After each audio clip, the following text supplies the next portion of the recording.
at record speed, drones, grenade launchers, machine guns. We're seeing this incredible, historic flow of weapons coming into Ukraine. Do we have any sense as to where they're going? We don't know. There is really no information as to where they're going at all. You know, all this stuff goes to the border, and then kind of like something happens, it kind of like 30% maybe reaches its final destination.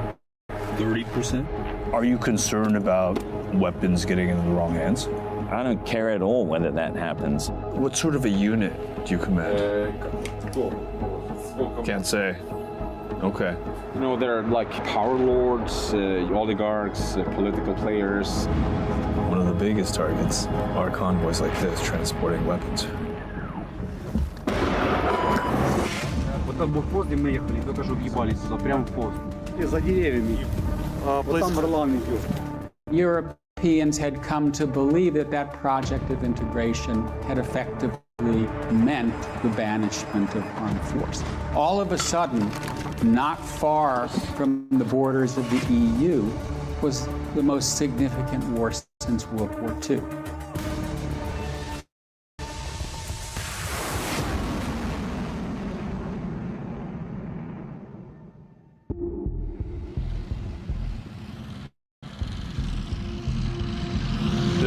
So this is a NATO exercise happening in Lithuania, which is effectively the eastern flank of the entire alliance, effectively the front line. And exercises like this have been happening for quite some time, but have taken on much greater urgency. Outside the borders of Ukraine, NATO countries are on alert as they strike a fragile balance between providing support to Ukraine and preventing a full-scale war between Russia and NATO. My intent for today is twofold. First, to see the successful integration of the German reinforcement troops we sent in March, based on the, of course, war in Ukraine. For me, it's absolutely clear Germany will remain committed, not only in the EFP business, but also in NATO. This admitted feels like a little bit of a dog and pony show, almost like an open house or a showcase of all the weapons that are being purchased and sent into Ukraine. I think that we're arguably at the most dangerous point since the Cuban Missile Crisis. NATO is not directly at war with Russia, but a nuclear-armed Russia is at war with a NATO-armed Ukraine. And it's conceivable that that war could widen. We don't know. But this is a hot war, not a cold war. And that's why it makes it so dangerous.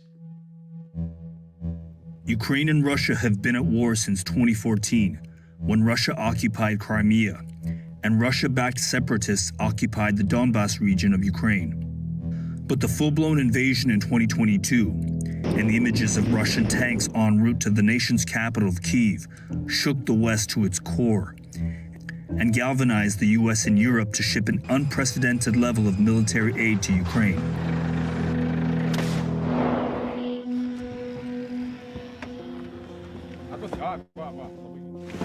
Yeah.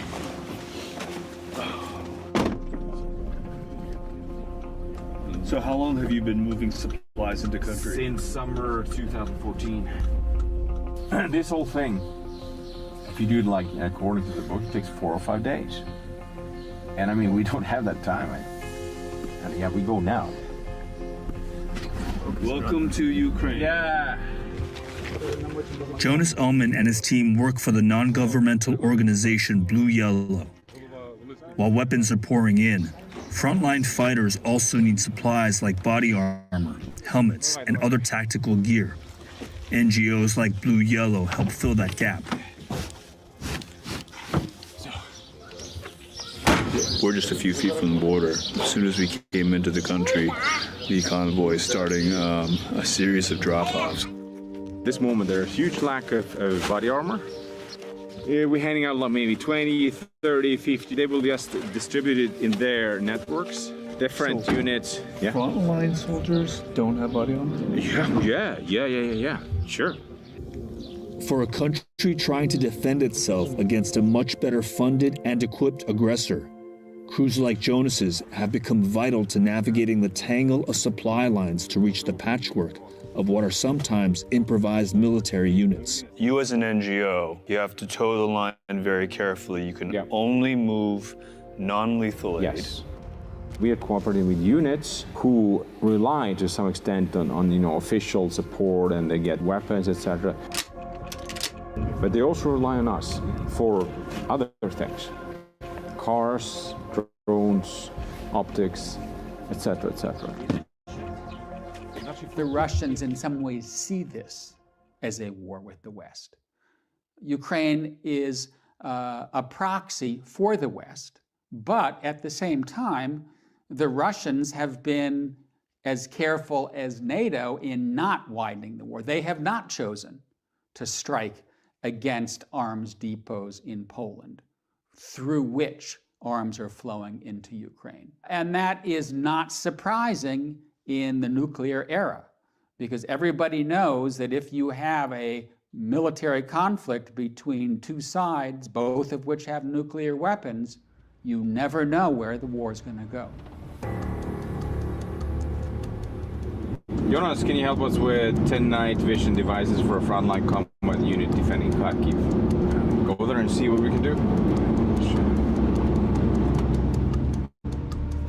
One of the many challenges to getting logistics to the front line are the many roadblocks, damaged bridges, collapsed bridges, and having to go off-road and sort of improvise your way through the country.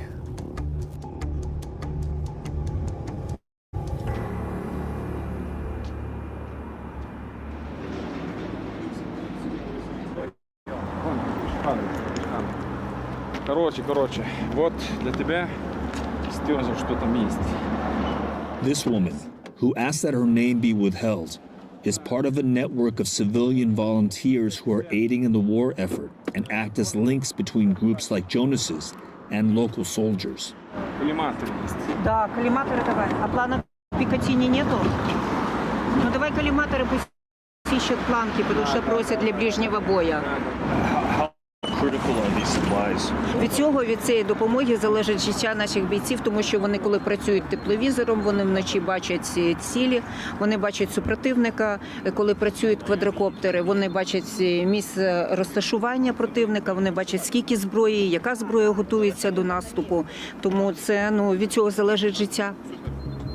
In addition to go-betweens, Jonas also delivers directly to armed units requesting supplemental aid.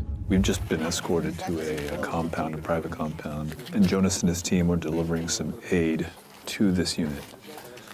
We can't show any faces because of the highly secretive nature of what these guys do. Oh, wow.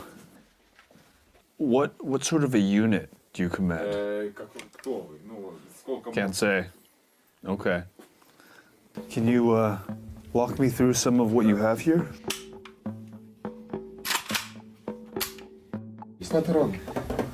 And then what do you have over here? Что это такое? Это танковый боезапас. Tank. Бронежилеты. Это РПК. Ночной работы. Коллиматор одеваешь. И русских оккупантов. Можно? Ну, вот это лучше не трогать, это гранатометный заряд. Это мины разминирования.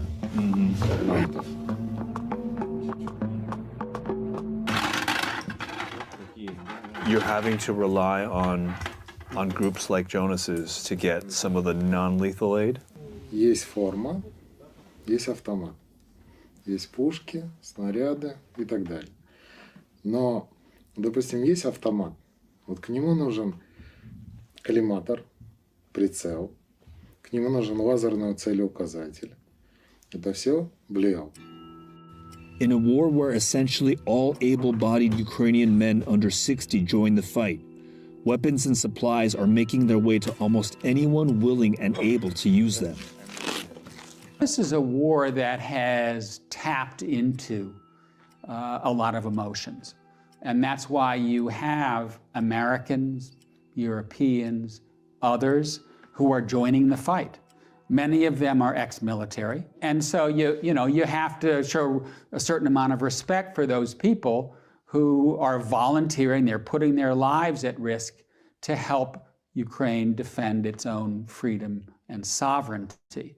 Is there a downside to this? Yes, because once you get these paramilitary units, it's a more dangerous world where governments don't have control of what's happening on the battlefield.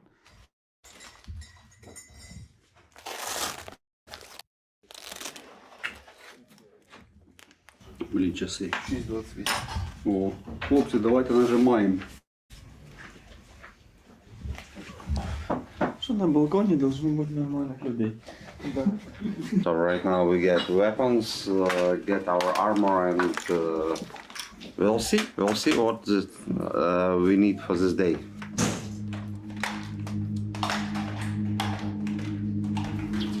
This commander, known as the Greek, and his unit of former civilian and paramilitary fighters will escort Jonas and his crew to the front line.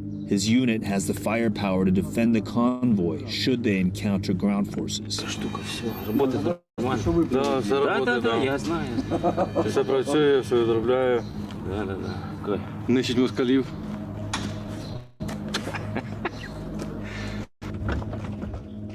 Before the convoy gets underway, they rendezvous with another crew to combine supplies headed to the front line.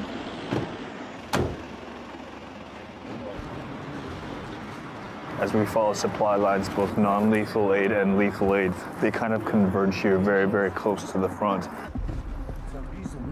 This unit gets most of its non-lethal aid from Jonas and his team, and what we're seeing is all this non-lethal aid sitting right atop some of the most effective weapons of this war.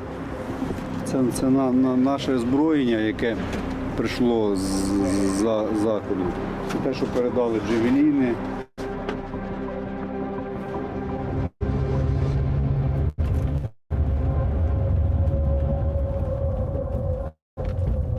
The commander of this unit told us that if they stand still for 5 minutes, even less, they will start to come under fire.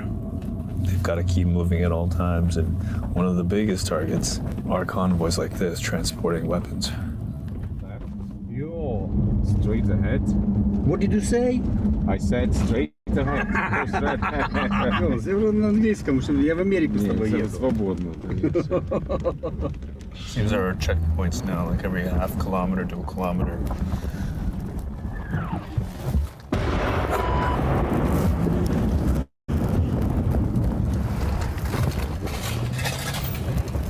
Wow, that was close.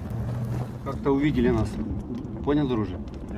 Вот тот блокпост, где мы ехали, только что въебались туда, прямо в пост. Actually see the artillery. Блядь. Чёла, надо розсипатися по посадке. Я понял. Найдіть десь ничку, сховайтеся. Вот там Орлан идет. Out to the trees.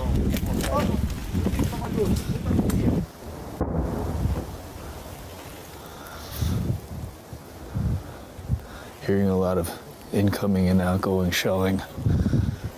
Drones overhead. This isn't much cover, but it's kind of all we got here. Тільки що ми їхали, в небі був Орлан. Вони побачили точку, де ми знаходимося, побачили перехрестя, де зупиняються. І туди відпрацювали артилерією. Слава Богу, що не попали. Ми проїхали далі, остальна наша група поїхала вперед, і там їх теж обстріляли. Вони вернулись назад, їх опять обстріляли, вони пробили колесо. Зараз він висить, ми його зараз не бачимо. Шум, його не чути. Нам треба такі прибори, які показують, де летить БПЛА. Unable to move any further and out of sight of Russian drones, both the Greek and Jonas pull back without delivering their supplies. We had been traveling in a convoy of 4 earlier when we encountered the shelling. We have to assume that the Russian drones had eyes on all four. So we're not traveling in fours anymore until we are well out of range. The derailing of this supply run is one of the many ways desperately needed aid doesn't always make it to the soldiers who need it. The U.S. has sent tens of thousands of anti-aircraft and anti-armor systems, artillery rounds, hundreds of artillery systems, switchblade armored drones, and tens of millions of rounds of small arms ammunition. But in a conflict where front lines are scattered and conditions change without warning, not all of those supplies reach their destination. Some also reported weapons are being hoarded, or worse, fear that they are disappearing into the black market, an industry that has thrived under corruption in post-Soviet Ukraine.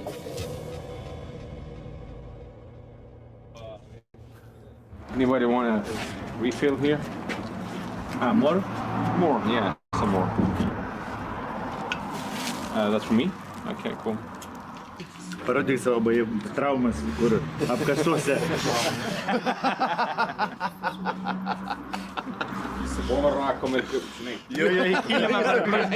Обкосился, 10 кило шлёвся, знаете. So you're cutting through bureaucracy, you're cutting through corruption. We're going around it. I mean, that's like, we are masters of, going around. And what is the corruption? Is it like playing favorites? Is it? They're like power lords, oligarchs, political players. The system itself is, we are the armed forces of Ukraine. So if the security forces want to, the Americans gave to us, so you've got to figure it out. And it's like, it's kind of like power games all day long, basically. Yeah. And so eventually people, they need the stuff or they are being used, so they go to us. We're gonna see one of the elite drone teams in Ukraine. And they requested something from you? They requested a drone to the fair amount of $200,000, and we bought it for them. And there it is. I see it. Nice, that's great. Mission successfully uploaded. Modern drones have proven to be the most successful tool in breaking frontline stalemates. We have to adapt to that wind. Yes. Yeah. So A former German soldier who asked to stay anonymous is instructing the unit. How transformational have drones been for Ukraine? Already it was clear in 2015 that it's going to be drone war. Meaning not like the Reaper level, drone weaponized war, drones, yeah. but the tactical drones for all kinds of purposes. I think I lost count how many drones we were putting here. Yeah. Anti-drone kit. Taking down drones very, very far away. So use it as a defense against drones. That's a serious looking jammer.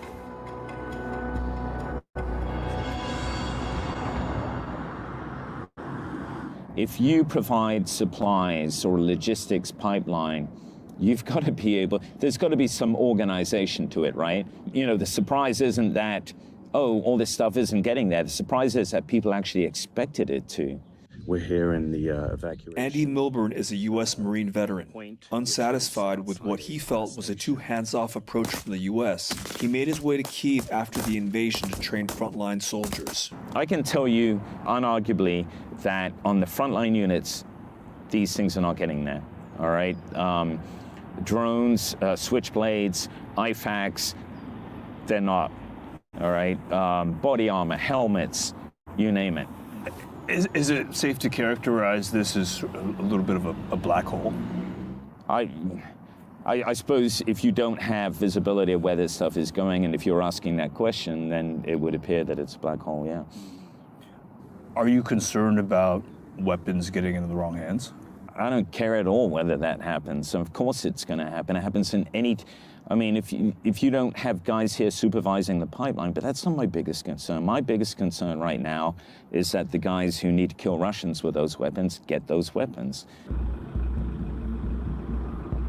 We're seeing this incredible, historic flow of weapons coming into Ukraine from the West, from the US and NATO countries. Do we have any sense as to where they're going? We don't know. There is really no information as to where they're going at all. What is more worrying is that at least some of the countries that are sending weapons do not seem to think that it is their responsibility to put in place a very robust oversight mechanism to ensure that they know how they're being used today, but also how they might and will be used tomorrow. Is it appropriate for us to be asking these questions in a state of emergency? You have a country that has been invaded by a larger neighboring force. Whatever it takes to survive seems to be the name of the game. It's not just that it is appropriate to ask those questions, it is absolutely necessary to ask those questions, because if we look back, we have so many different examples in Afghanistan and Libya, Iraq, and the situations where weapons that are meant for one purpose at a particular time end up going elsewhere, being used for other purposes. When ISIS took over Mosul in 2014, they came into possession of large amounts of new, sophisticated weapons that US forces had left for the Iraqi forces. But, Iraqi forces lost control of the city, ran away, and all that fell into the hands of ISIS. During a Department of Defense briefing in July 2022, a senior military official said that the US is not tracking weapons, but are confident military aid is being used to combat Russian forces. And on July 19th, it was reported that Ukraine created a temporary special commission to track the flow of weapons into the country. I would call it incoherent policy, all right? If the United States policy is to support Ukraine in the defense of its country against the Russian Federation, you can't go halfway with that. You see what I'm saying? You can't create artificial lines, and I would challenge anyone to say otherwise. We're either in or we're not.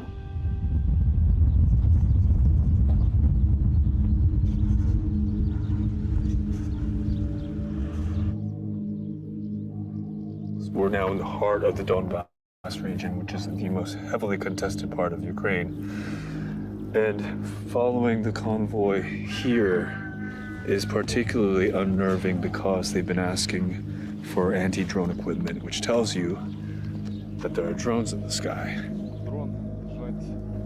Clearly within artillery range as well. So we probably shouldn't stay here for any longer than we need to.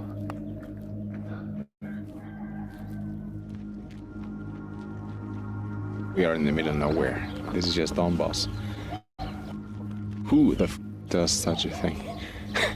It's just, it makes no sense whatsoever. Whatsoever. One of the big questions moving forward is, will there be a long-running Ukrainian insurgency in areas held by the Russians? And I think the answer to that is probably yes, but it depends what territories the Russians hold, how many of the Ukrainians that are in those territories stay, but you could still see partisans, Ukrainian units of one sort or another infiltrating across the border into Russia-occupied territories to make any continuing Russian occupation costly and bloody. As we fuel Ukraine with so much of this, isn't there a danger that we're just creating the next insurgency, the next failed state? That's one of the reasons we have to win the war. I mean, if we lose the war, if we have this kind of gray zone, semi-failed state scenario or something like that, that's why we got to win. If you do this, you funnel lots of lethal resource into place and lose. Then you will have to face the consequences.